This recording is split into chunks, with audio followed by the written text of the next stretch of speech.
उत्तराखंड में इस बार अप्रैल महीने से चार धाम यात्रा की शुरुआत हो रही है। कुछ दिन पहले इस बार यात्रा शुरू हो रही है और कई सभी जो व्यवस्थाएं हैं उनको दुरुस्त किया जा रहा है। हमारे साथ यात्रा पर किस तरह की तैयारियां हैं उस पर बातचीत करने के लिए गढ़वाल कमिश्नर जी हैं। सर, काफ़ी व्यवस्थाएं दुरुस्त करनी होंगी, कुछ चुनौतियां भी होंगी। कल आपने एक बड़ी मीटिंग भी ली है, तो प्राथमिक तौर पर अभी क्या देखा है आपने, किस तरह की हमारी तैयारी?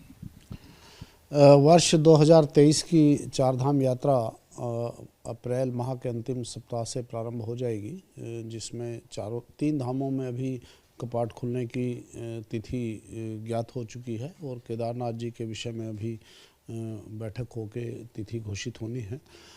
तो यात्रा की तैयारियों के लिए कल सभी जिलाधिकारियों के साथ और वरिष्ठ पुलिस अधीक्षक और अन्य सभी विभागों के अधिकारी जो पीडब्ल्यूडी, स्वास्थ्य, पर्यटन, सभी विभागों के अधिकारी वहाँ पर थे।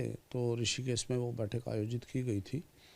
सर्वप्रथम जो यात्रा का पंजीकरण है उसके विषय में चर्चा हुई, क्योंकि विगत वर्ष हम देखते हैं कि 46 लाख से अधिक यात्रियों ने चारों धामों में दर्शन किए हैं और इस वर्ष भी यही संभावना है कि विगत वर्ष से अधिक संख्या में यात्री आने की संभावना है। उसके दृष्टिगत जो व्यवस्थाएं हैं वो पंजीकरण से जुड़ी हैं, क्योंकि उसको यात्रा को संतुलित और नियंत्रित भी किया जाना है। तो उसमें संख्या निर्धारण के विषय में बात हुई है प्रत्येक धाम की, और किस प्रकार पंजीकरण किया जाए, कब खोला जाए, इन सब बिंदुओं पर चर्चा हुई है। पंजीकरण कब से खोला जा रहा है हमारा, क्योंकि यात्रा अगर अप्रैल से शुरू होगी तो कुछ पहले पंजीकरण करने होंगे, तो उसकी कोई डेट निर्धारित की? नहीं, अभी हमने प्रस्ताव शासन को भेजेंगे। अंतिम निर्णय तो शासन द्वारा लिया जाना है, लेकिन सभी जिलाधिकारियों का मत ये था कि फरवरी के अंतिम सप्ताह में पंजीकरण प्रारंभ कर दिया जाए, लगभग 20 फरवरी के आसपास, लेकिन अंतिम निर्णय शासन द्वारा लिया जाएगा। उसके अलावा क्योंकि पंजीकरण से हमें एक संख्या की संभावना का पता चलता है और उसके अनुसार ही कितने वाहन आ रहे हैं, कितने यात्री आ रहे हैं, किस प्रकार आ रहे हैं, किस किस साधन से आ रहे हैं, तो वो सब सूचना प्राप्त होती है। उसके आधार पर ही सारी आगे की व्यवस्थाएं हमारी होती हैं। तो पंजीकरण के बाद जो चारों धामों में जो व्यवस्थाएं की जानी है उसके लिए सभी विभागों को निर्देशित किया गया है। सबसे पहले जो मार्गों की स्थिति है उसके विषय में पीडब्ल्यूडी, एनएचआई, बीआरओ सभी संस्थाओं से बातचीत की गई है कि वो 31 मार्च तक सारे अपने कार्य पूर्ण कर लें। इसके अलावा पैदल मार्गों पर जो सुदृढ़ीकरण और सुरक्षा के उपाय करने हैं उसके विषय में बात हुई। मार्गों पर शौचालय और सफाई व्यवस्था के विषय में चर्चा हुई है।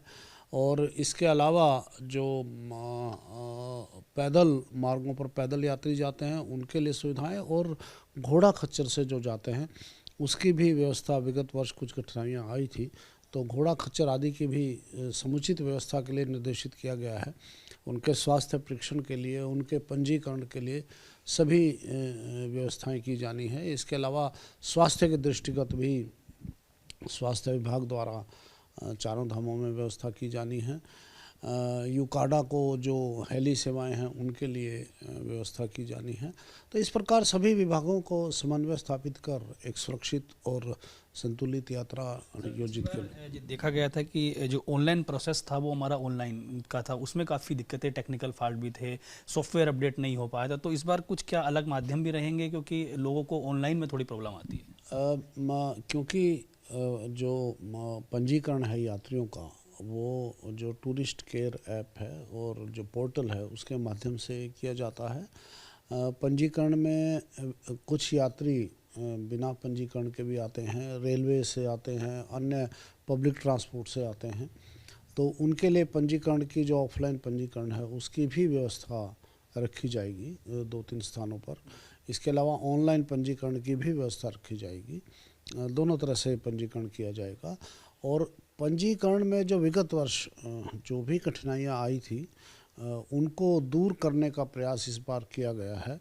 और पंजीकरण मात्र यात्रियों के लिए नहीं बल्कि और जो सुविधाएं हैं उसको भी पंजीकरण से जोड़े जाने की व्यवस्था की जा रही है। जैसे मौसम की अगर कोई चेतावनी है, ट्रैफिक जाम की कोई स्थिति है, वहाँ पर आवासीय सुविधाओं की उपलब्धता है, तो इन सब को भी पंजीकरण से जोड़ा जा रहा है। एक जानकारी सर ये भी मिली थी कि परिवहन से जुड़े कुछ लोगों ने कुछ डिमांड रखी थी कि वो किराया इस बार बढ़ा रहे हैं, हेली सेवा का किराया बढ़ाने को लेकर भी बात है, तो इन पे कोई विचार किया जा रहा है अभी?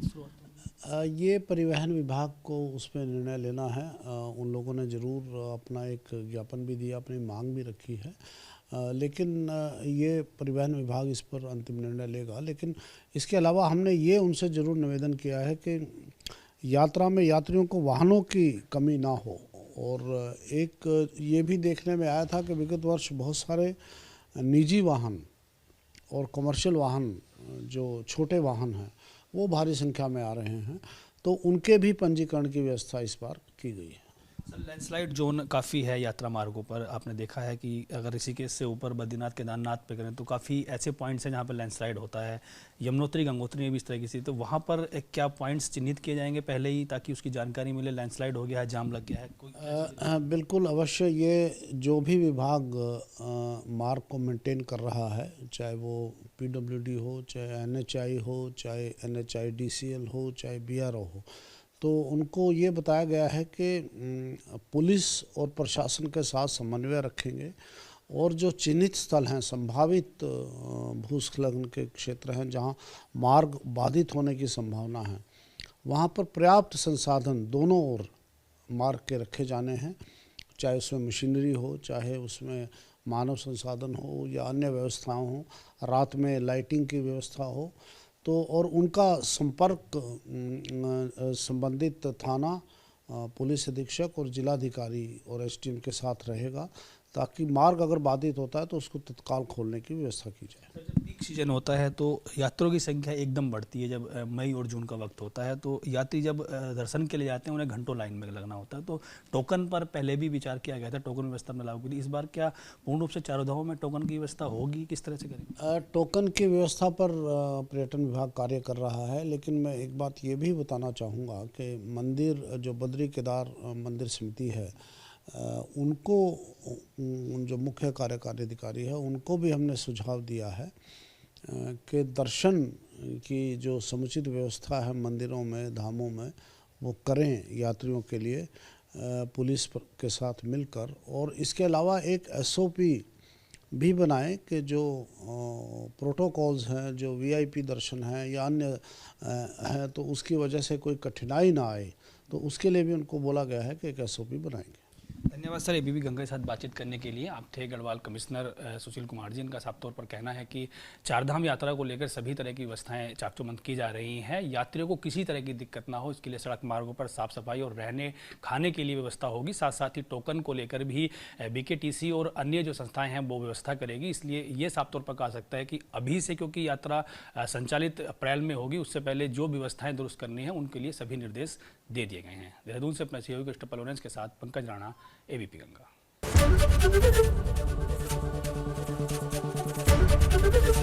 ABP गंगा, खबर आपकी, जुबान आपकी।